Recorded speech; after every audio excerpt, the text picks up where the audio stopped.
Grouping selection games, also known as in and out games, are one of the relatively harder game types that give students a lot of trouble. Here, we are choosing or picking some variables, but not others, from a list.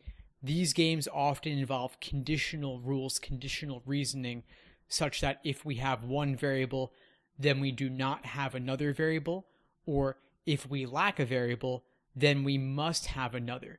So a lot of these games come down to the difference between having a positive variable, then a negative variable, versus a negative arrow positive. And I have some links to articles below this video relevant to this game type and these concepts if you'd like to find out more.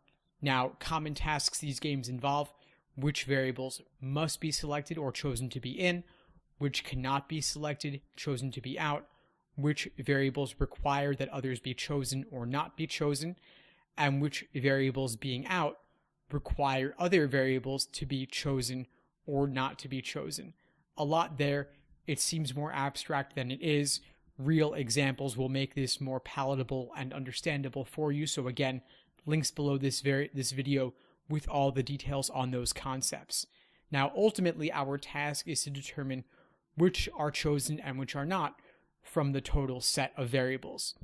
So here we have an example of what a diagram for a grouping selection game could look like. This is from a game that I created.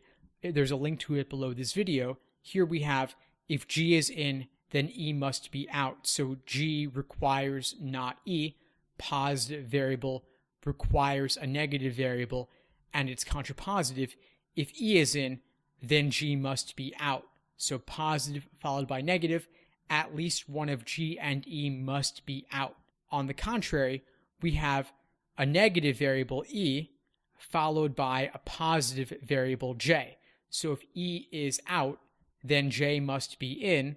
Contrapositive, if J is out, then E must be in. So the J-E relationship establishes at least one variable in, and the G-E relationship establishes at least one of G and E must be out.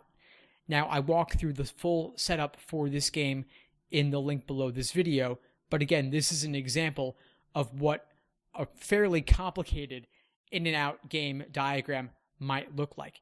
There are simpler games, there are more complex games, all within the selection category, and these are essential to understand. I cannot emphasize this enough. These games have come up again and again over the course of LSAT history. You have the classic Birds in the Forest game, Test 33 Game 2.